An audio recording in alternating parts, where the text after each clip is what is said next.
Selamat pagi dan selamat menyambut hari baru, saudara-saudariku sekalian, para insan sabda yang dicintai Tuhan Yesus. Marilah kita mendengarkan, meresapi, dan merenungkan sabda Tuhan. Inilah Injil suci menurut Yohanes. Dalam percakapannya dengan Nikodemus, Yesus berkata, "Tidak ada seorang pun yang telah naik ke sorga selain daripada Dia yang telah turun dari sorga, yaitu Anak Manusia. Dan sama seperti Musa meninggikan ular di padang gurun, demikian juga Anak Manusia harus ditinggikan, supaya setiap orang yang percaya kepadanya beroleh hidup yang kekal. Karena begitu besar kasih Allah akan dunia ini, sehingga Ia telah mengaruniakan anaknya yang tunggal, supaya setiap orang yang percaya kepadanya tidak binasa, melainkan beroleh hidup yang kekal.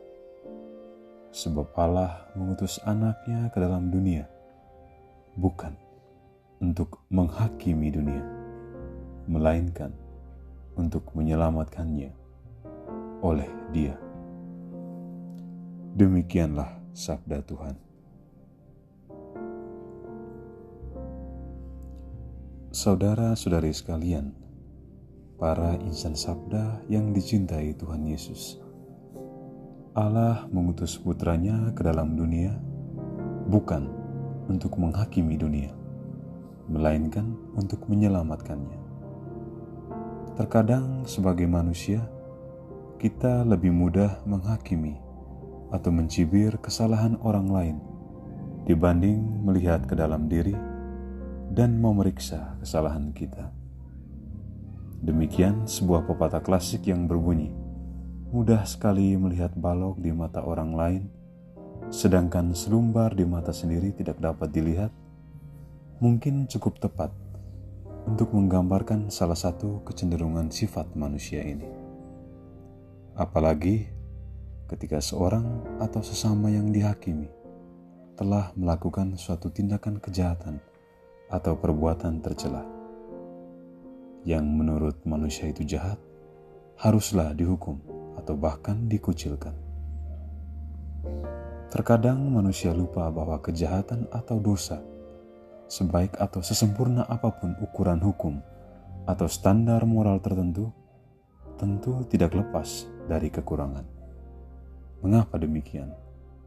Karena manusia melihat sebuah tindakan dengan sudut pandang manusiawi dan rasionalitasnya yang terbatas. Saudara-saudari sekalian, para insan sabda yang dicintai Tuhan Yesus, lantas bagaimana Allah atau bagaimana cara Allah melihat kejahatan atau dosa yang dilakukan manusia?